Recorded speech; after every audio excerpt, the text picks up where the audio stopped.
Hey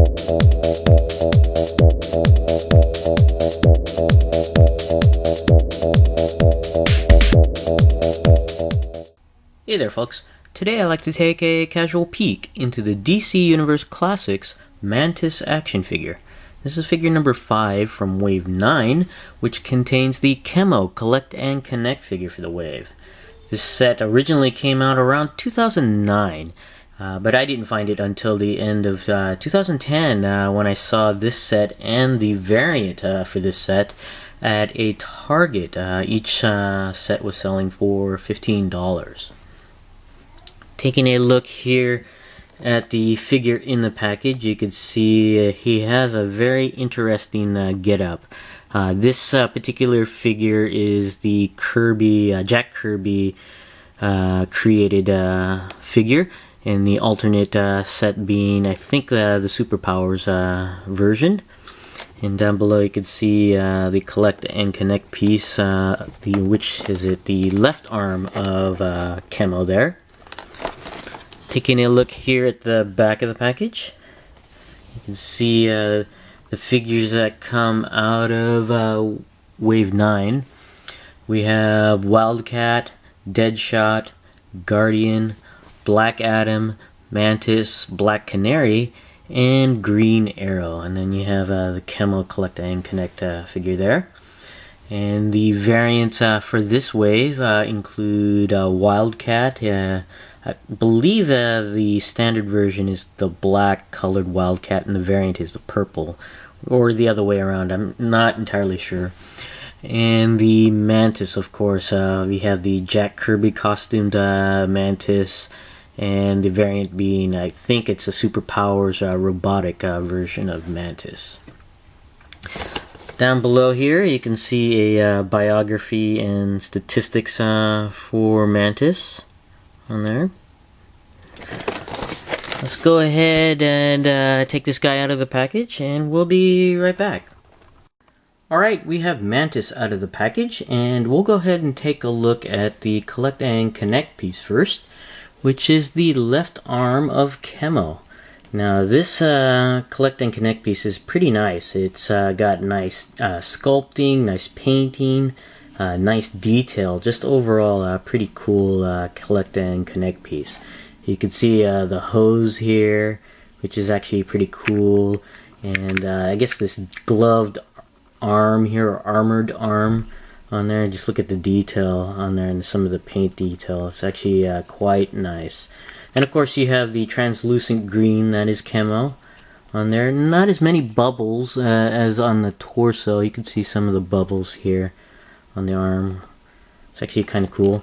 And of course you got the hand here. Unfortunately the hand is not very articulated. It just basically just goes all the way around. But still, it's a pretty neat Collect and Connect piece, and I look forward to putting Camo together. I only have one more part I need to get, and I'll be able to put this guy together. But this is the Collect and Connect piece that comes with both versions of the Mantis figure.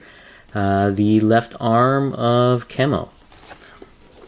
Now on to the figure itself, and it's a very interesting design. It's a Jack Kirby design. You can see his influence on the figure with all of these lines. No circles on here, but lots of straight lines and jagged lines and thick and thin lines as well. And also sort of lines on the gloves and boots on there.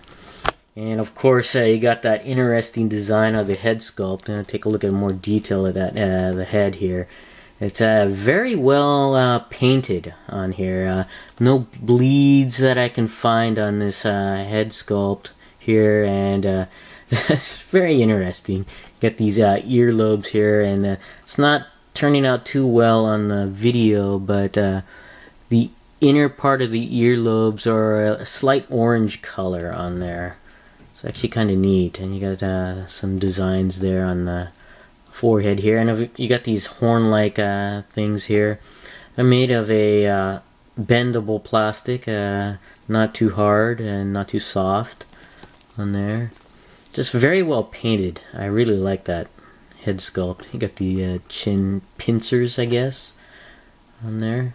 Kind of cool. And of course, you have this here. It's like a, I guess, sort of a wing or a cape. I'm not sure what this is. I'm going to call it a wing.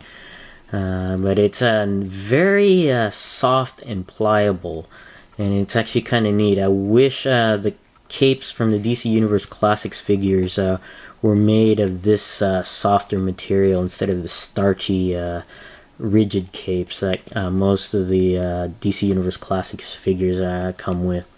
Because this is a really nice material. It's very similar to the Marvel Legends, Toy Biz Marvel Legends capes on there. And this, I guess, wing is joined to the figure in 5 locations. At the back of the calves here, back of the forearms, and at the neck. You can see some of the dried glue on the back of the neck or back spinal area there. Hopefully it doesn't come off easily. You can see some of the gaps in the glue, but I think it's in there pretty secure though. And even if it's bound at all of these locations, it doesn't hinder the articulation too much. You can get this figure in some decent poses. Of course, you can't rotate all the way around on any of the major joints because of this wing or cape like thing. But you could still get some decent poses out of this figure, which is kind of neat. And you can see some of the more details of the glove here, the overlaying, I guess, plates on there. Also on the boot. It's actually kind of cool. I really like it. And it's got that green and yellow paint scheme. Mostly green, different shades of green on there. And it's actually a very well painted and well sculpted figure on here. But going over the articulation of Mantis, the head does go all the way around and does go up and down slightly, not too much. The arms do go up and not all the way around because you're going to start stressing the wings there. The arms do rotate at the bicep, but of course not all the way around. Does bend at the elbow and rotate all the way around on the wrist. The torso goes down a little bit, up and back quite a ways. The waist does go left and right, but of course not all the way around. The legs are on the typical DC Universe Classics hip joint, so it can go up, down, to the back, and out to the side. The thighs can rotate around, but not all the way around. The knees do bend, and the feet bend as well, up and down. And this particular figure does have a bit of ankle pivot on there, not too much, but overall it's an excellent figure, I think.